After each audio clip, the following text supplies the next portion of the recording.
Hello and welcome to the Daily's Newsroom and another edition of the Daily's Double Shot. I'm executive producer Simon Fox. With the doldrums of another Seattle winter coming to a close, we present to you our final episode of Winter Quarter. First up, we get a look at a work-in-progress Mars rover designed by the UW Robotics Club. Then, we head to the Asian Student Commission's Night Market and Talent Show. The Huskies dominate the Cougs in this year's Basketball Apple Cup.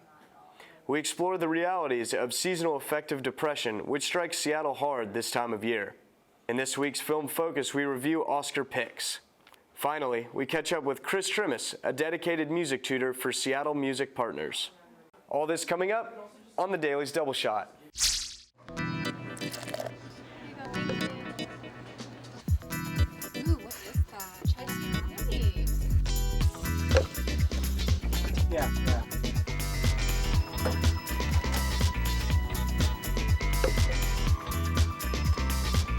I'll see you there.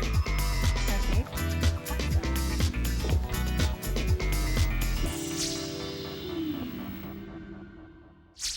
Hi, I'm Teresa Jackson, and I got a chance to go down to the robotics team's lab and check out what they've been working on since Geek Week. Check it out. Behind the mechanical engineering building, where the Formula SAE team works and the 3D printing lab is, lies the Robotics Club.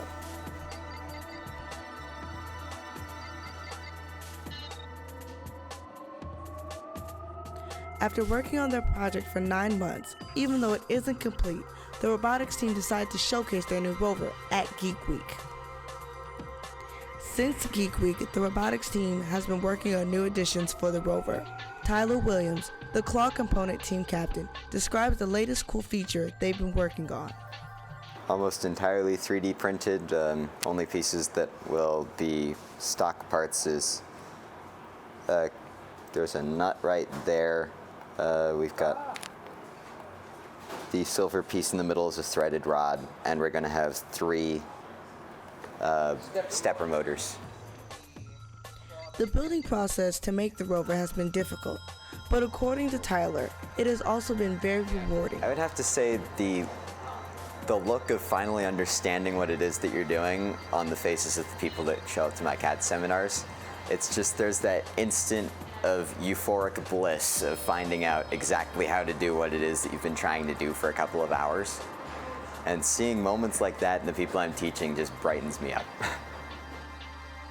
Besides the rover, the robotics team and club had many fun gadgets they showed off at Geek Week, like their quadcopter and microcontrollers. These are Arduinos, which are basically really tiny programmable computers. So you can go write a code for them, and they'll, depending on what sensors and stuff they have, they can figure out what's in the world around them and then relay it back to you over serial ports. Even though Geek Week is over, the robotics club and team are still pretty busy. So the nice thing about our robotics club is we actually have people from computer science, EE, mechanical, aerospace, pretty much any engineering. We've got somebody here that can come and help us. So what we do is we say, hey, we have this project that needs to be done. Does anybody want to do it? And then anyone that's interested in it can go and work on it. So right now, the main focus is the rover for the University Rover Challenge. It has to be done by May 27th, because that's when we go down to Utah and compete with it. We also have a few side projects going on. We have the student RSO office, actually. They wanted us to build some small GPS trackers for their carts. What we've been asked to create is we've been asked to create some sort of system that we can mount quite really well so that students can't just rip it off to a bunch of steel carts that have some sort of tracking unit, whether it be through wireless, GPS communication, what have we, and then have it relay that back to what we're probably going to do is have a web interface that'll go have a map of campus and say, here's all the cart locations, here's who checked them out when they're supposed to be back. The Robotics Club welcomes anyone who is interested in what they do. We can just drill out the whole side a little bit. They will be having some workshops on Autodesk Infinite, which is a 3D model program. While there, they will actually show you how to design either a part or just something you think is cool that you like to draw on a computer. Hi, I'm Rio Barber, and I had the chance to check out the 26th annual ASC Night Market and Talent Show. It was awesome seeing all the different organizations come together, sharing their food, talents, and culture. I hope you enjoy it as much as I did. HSA. Right here at HSA, we got the curry fish balls and we got the egg tarts freshly made right here. Following the aroma of sweet red bean pastries, spicy curry, and freshly cooked dumplings, I stumbled upon the many organizations of the Asian Student Commission selling cultural foods for its annual night market in Red Square, all leading up to the big event, the 26th annual ASC Talent Show. Members of various Asian organizations, including Japanese Student Association, the Filipino American Student Association, the Indian Student Association, and many more, all filled the seats of Kane Hall to cheer on their representatives in a competition for $500 cash prize.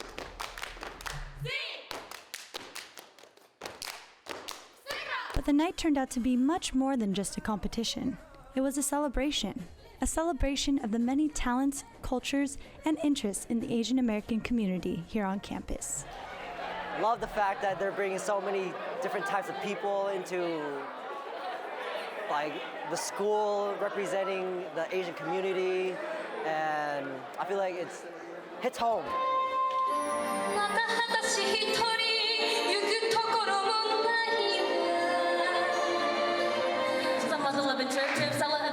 When he make a drip, kiss him on the lips, and that's the kind of drip I was like, yes, can't stop if you look at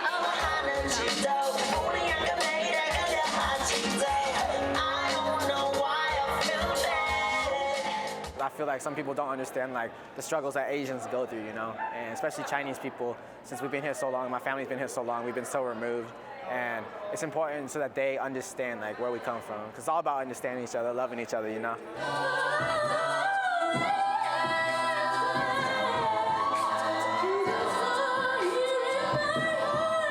Both of the songs kind of have the same meaning, so that's really nice about it, because even though the audience may not understand what the Urdu words mean, they still kind of get a feel for the song through Ain't No Sunshine.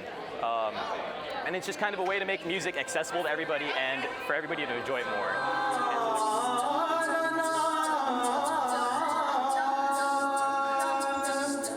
Even though you're stuck between two worlds, right? Because you want to be like Asian, right? And like uphold your family's like values and everything and traditions, but you also want to be American. That it's okay that you're struggling.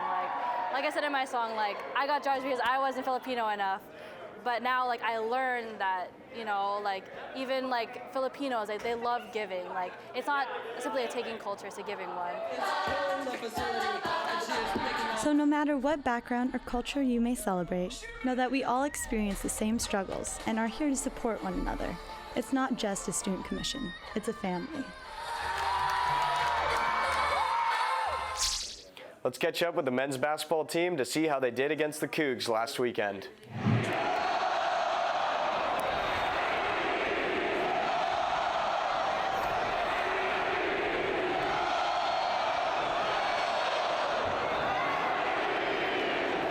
Husky fans, it's Tyler Hartung here with Kevin Dowd bringing you the Apple Cup edition of the Husky men's basketball season. They just got done walloping the Cougars 72-49, easily their most dominant victory of the year, so plenty of highlights to show you. Let's check them out. With the Huskies up 19-16 in the first half, it's Andrew Andrews coming off the screen and picking up a head of steam on his way to the basket and getting the bucket despite the foul. Then it's Andrews again, this time grabbing the steal from Devontae Lacey and finishing in the open court on the layup. Andrews finished with 16 points. Later, it's Andrews finding Nigel Williams-Goss on the cross-court skip pass for the wide-open three-pointer. UW up by 11 now. Watch here as the Huskies are working the clock for the last shot of the half, and Darren Johnson draws the defense into the key and finds C.J. Wilcox for the deep ball as time expires. Washington takes a 36-24 lead into the locker room at halftime. It was Williams-Goss leading the way for the Huskies in this one, and here he is taking the pass from Wilcox, driving the baseline and finishing the layup through the contact. The true freshman ended the night with 17 points and 12 rebounds. On the very next possession, the Huskies run the exact same play, but this time Wilcox hits Andrews, who takes 2 big steps through the defense, and 1. As the layup falls, Huskies lead 43-33. Williams, Goss, and Andrews displayed some great chemistry in this one. Evidence here as Andrews throws the lob to Nigel for the easy lay-in. 16:40 left to play in the second half now.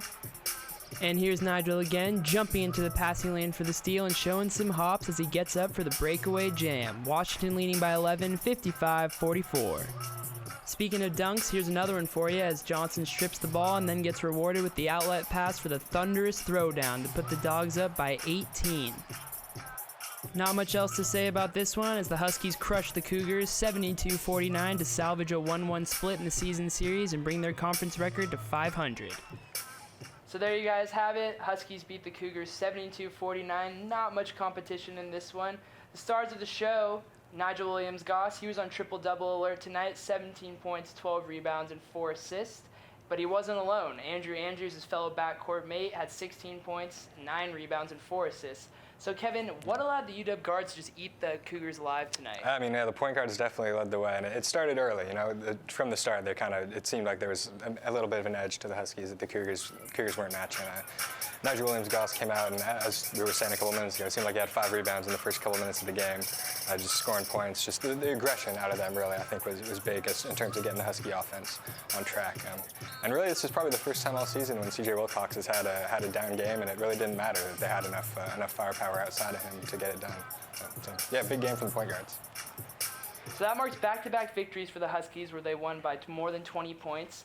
Seems like they're really starting to click at the right time, heading into the Pac-12 tournament in a couple weeks here. And Coach Lorenzo Romar touched on that a bit in his post-game press conference. That's what you would want. You know, if you could script it that way, you want to be playing your best by the end of the year. And I don't know if it's 3 of our last 4 of our last 5 have been wins, and I just think we're playing a lot better basketball. Everyone's comfortable with what they're doing, what their roles are, and I think we've settled in that way as of February 28th. So Thursday is a whole different night. We got to continue to do what we're doing. All right, Kev, so just a week ago, things were looking so great for the Huskies. They were in a pretty bad skid.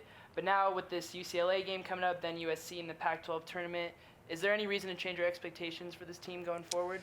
You know, it's a good question. I kind of hate to be the pessimist, like I feel like I always am, but as you said, it has just been a week, and we had 3 weeks of data right before that where they'd lost 5 games out of 6. So, I mean, there are, sure, if they play like they did tonight and against UCLA on Thursday and then going into the Pac-12 tournament, if Nigel and Andrew Andrews can play like they did tonight, sure, they can win some games, but I think we knew that already. We knew that if the guys besides C.J. Wilcox came out and played really well, that they could beat some teams that maybe they shouldn't on paper, but I don't think that we can do any sort of wholesale reassessment of the team's chances here. They've played well the last week, but they're still going to have to play really well if they want to have much of a postseason. When moving to Seattle, my family and friends warned me about the rainy winters. What they didn't tell me is that with the rain came a pack of zombies. In this episode, I check out the mystery behind the Seattle SAD, or seasonal depression. Check it out.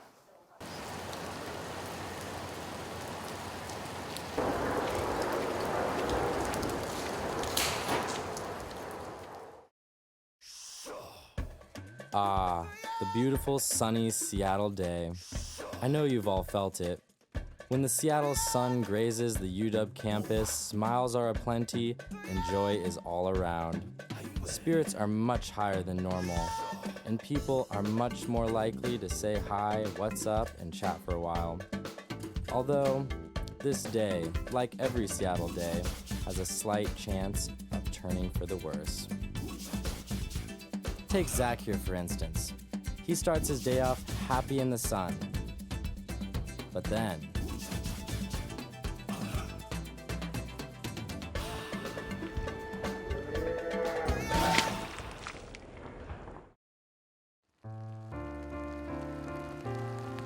usually, the weather looks a little more like this, and people are a little more under the weather. Something called SAD is brewing during these long Seattle winters, and we're going to uncover the truth behind it. I went around campus and interviewed students from out of the state to see if they had heard of SAD or have experienced it in any way. Yeah, my name is Yuta Saito. Madison Terry. There's Nicole Hickman. Andrew Arakaki. Shane Sandler, and I'm from San Diego, California. And before coming to UW, I lived in San Diego. Davis, California. And I'm from Irvine, California. I grew up in Southern California. Yeah, so seasonal affectiveness disorder. It's funny, yeah, SAD, just perfect way to describe it, but yeah, so, just the gray skies, pretty consistently can just kind of, lower your energy. It's kind of when you get depressed in the winter when the weather is bad, and when it's sunny in the summer, your mood picks up because of the weather. I didn't know it was called SAD, but I've heard of seasonal depression. There's like ideas from other people where it's like you don't get enough sunlight, you get more sad and stuff like that, but I don't know if I believe in that kind of stuff. I'm surrounded myself with such good friends and so many good activities, and I don't think it's really made me depressed or made me sad on any days. Like, I never have a bad day because of the weather. Well, personally, what I did, in order to really, get rid of SAD, I actually bought a phototherapy box, which is, it's a huge light bulb essentially that you just flip on, you look at it, you kind of have it on the side for about an hour or so a day. It actually really helps. Actually, 2 weeks ago, I started noticing I've been a little lethargic, so I went out, bought some vitamin D pills. Hopefully that's helping me adjust. I think it is. After talking with students, I went to speak with Ellen Taylor, the director of the UW Counseling Center, located in Schmitz Hall. Ellen uncovers the facts behind SAD and explains how to battle it. So it's Ellen Taylor, and I'm the director of the Counseling Center here at UW. So SAD stands for Seasonal Affective Disorder, and essentially it is a mood disorder that can occur when someone is sensitive to the reduction of light, available ambient light in the wintertime. And so one of the things I think people tend to think is, well, it's because it's gray here a lot. Actually, there's some research that indicates that SAD is more tied to the length of the days than it is to how sunny or gray the days are. So the gray days get to them. They feel low energy, they feel lack of motivation, get just kind of blue and, kind of get in a funk. We call it the winter blues. That may not be full-blown seasonal affective disorder, but it can still have a significant impact on a student's functioning. Well, the first thing is, we would work with someone and identify, do they have full-on seasonal affective disorder? And if they do, we'll try some behavioral activation and some behavioral interventions that may reduce that. One of the things we recommend, even if someone doesn't think they have seasonal affective disorder or don't even think their moods are that much affected by the winter, we always encourage folks, get outside, even when it's gray, even when it's rainy. Try to spend at least 30 minutes every day outside during the daylight. We also do have a light therapy room here in the counseling center, and it's free for a student to use. And the way that works is a student first meets with a counselor, so they can have that sort of assessment and be sure it's an appropriate intervention, be sure this is really what we think is going on. And if it seems like they really are reporting a reduction in energy, focus, concentration, we might have them try using the light therapy room. And essentially we've got a full spectrum light box in there.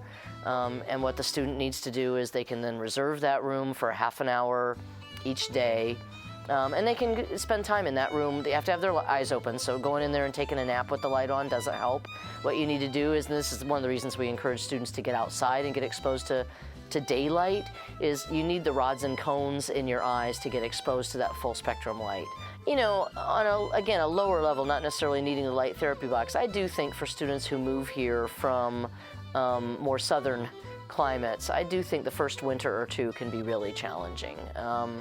I myself grew up in Florida, and when I first moved to the Pacific Northwest, I had a friend, or a new colleague actually, say to me, Ellen, look at the green, not the gray. So some of it is about how do you focus on, yes, it's gray in the winter, it's also green. It's really lush around here.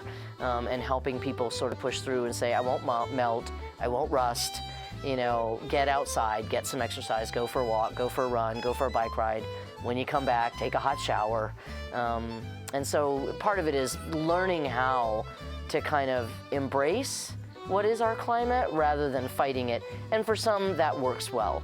for some, it really doesn't, and they really do need the extra exposure to light through the light therapy. Listen to the older guys or friends who are telling you that like vitamin D and sun is important, because when I came, I was just like, oh, that probably doesn't actually happen to people. It's probably just a myth. But once it does affect you, it kind of puts you in a rut for a little bit. So just kind of deal with it earlier. I mean, it's definitely real. SAD is definitely real. So, you know, just kind of be proactive with fighting it. So there you have it. SAD is real. It can have an impact on your mood, but it can be combated. So stay strong. The sun shines just around the corner. Wow. What a moment. So many loved ones, editors that got me to this moment, but all there's left to say is it's this week's Film Focus. Hey, I'm Alex. And I'm John. Welcome to Film Focus. Let's jump right into our Oscar recap. Gravity was the big winner of the night, taking home 7 awards, including Best Director for Alfonso Cuarón, as well as virtually all the awards in technical categories. Gravity took 4 years to make, so luckily for Cuarón and company, all the hard work paid off. On the other end of the spectrum was American Hustle, who was nominated for 10 awards, but managed to not take home a single one. The awards were hosted by Ellen DeGeneres this year, and included some antics such as ordering pizza for the famous folk in attendance. Familiar faces such as Harrison Ford, Martin Scorsese, and even Meryl Streep dined on a slice. She was even responsible for breaking Twitter. That's right, after posting perhaps the most star-studded selfie ever, which included the likes of Bradley Cooper, Brad Pitt, Angelina Jolie, Meryl Streep, Kevin Spacey, Julia Roberts, and Jennifer Lawrence, the amount of people retweeting this picture momentarily crashed the social media site. Meanwhile, I get excited if I get 2 favorites. One of the best jokes was her final one, when she gave us 2 options as to how the Best Picture category could play out. Possibility 1, 12 Years a Slave wins Best Picture. Possibility 2, the Academy is all racist. Luckily, the Academy was proven not to be racist, and 12 Years a Slave took home the little gold statuette for Best Picture. And the Oscar goes to...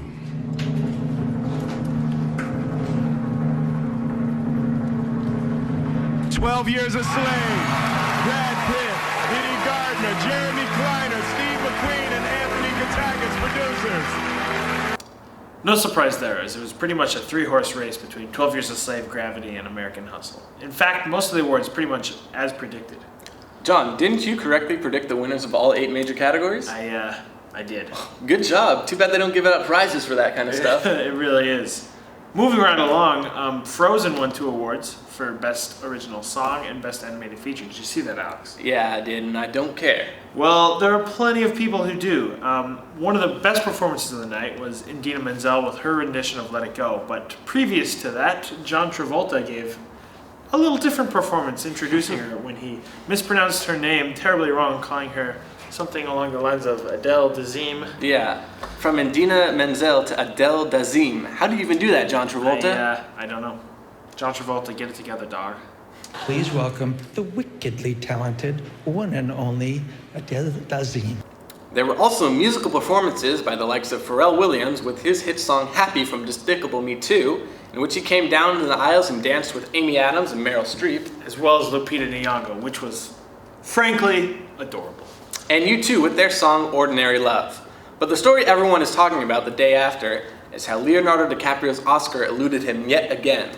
Yeah, instead it went to Matthew McConaughey, who's in the midst of a career renaissance. The McConaissance. As it were, yeah. Last year he was in Mud, the year before he's in Magic Mike, this year Dallas Buyers Club, as well as the hit TV show True Detective, which has the TV and film communities abuzz. All right. Still, many fans were outraged to see that DiCaprio couldn't come home with the award. Myself included, but Leo, as we all know, being the professional that he is, doesn't do this job to win prizes. He does it because he loves it. Not to mention the fact that he brought his own mother along as his date for the night. What a stand-up guy. Oh, no doubt. Though he did have a good claim to the award, I think McConaughey was the right guy. He did deserve it, and he even included his signature, all right, in his speech. All in all, it was a great year for movies. Like, really, a great year. Historically great. So that means 2014 has its work cut out for it. And if you're looking for a movie to see this week, Wes Anderson's new film, The Grand Budapest Hotel, is out, and I hear it's a good one. All right. Thank you for watching Film Focus. I'm John. I'm Alex. We'll see you at the movies. See ya at the film. Hey, I'm Seth. I had the privilege of going along with my good friend Chris Trimis to see him as a percussion tutor for Seattle Music Partners at Lowell Elementary in Cap Hill. I've known Chris for a while now, and he's really passionate about both music and teaching. The staff at SMP was really welcoming for all of us on our crew, and honestly just a pleasure to work with. On top of that, getting to see a bunch of elementary school students perform for their music recital was a really heartwarming way to spend the afternoon. So here you are, enjoy.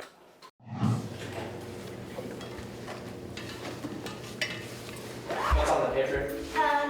Really easy stuff. See, look, all I have to do is like left, right, left, right, left. Oh, I see. Left, right, left, right. Right, yeah. Right, left, both, left. Uh-huh. Left, right, left, right. And it's the same thing over and over, just in different spots. Okay. Cool, yeah. So SMP has been at Lowell Elementary only for 2 years, but the program has existed for 14 years. At Lowell, we have 16 students this year. Program-wide, we have a little over 80 students.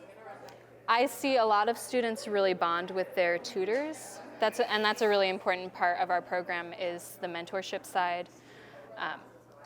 And that relationship takes a little while to form. So it's really cool to see, you know, the mentor and the student make a connection after a little bit of time. Ideally, I think just in general as a musician, being able to teach is a really important part because, you know, there aren't that many opportunities for performers. It's kind of a fickle sort of line of work. But more than that, I mean, I just really enjoy teaching. And so I think the opportunity to get this experience is really good. When you're playing with your left, it tends to go like kind of farther and farther back here. So just try to make sure, again, that your sticks are like in the same small area. Oh, totally.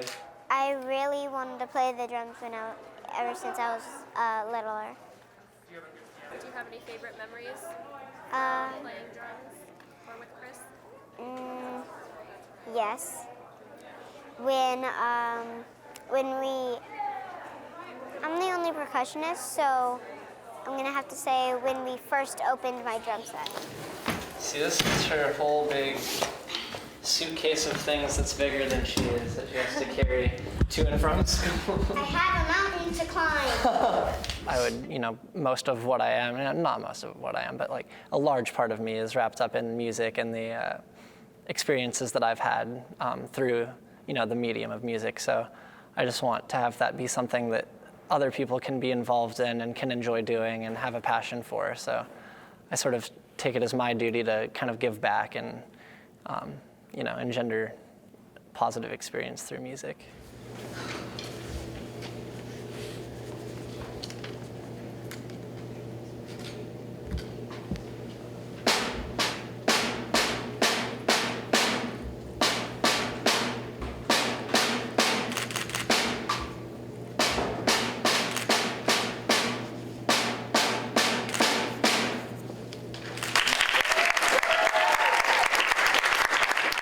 I think this program in particular is really valuable because it offers something that isn't available to all students at all different schools. You know, the fact that it's free and that it's a point of emphasis that the program goes to these sort of lower income schools and areas and gives an opportunity for people that might not normally have it to play.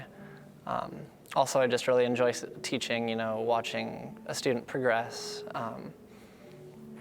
You know, seeing them fall in love with playing is really good. Well, that's all the content we've got for you tonight. But make sure you tune in during spring quarter to catch our continued coverage of student life from a student's perspective. In the meantime, you can check us out online at dailyuw.com/doubleshot or stop by our YouTube channel, Daily UW. We really appreciate you guys watching, and we'll see you next time on the Daily's Double Shot.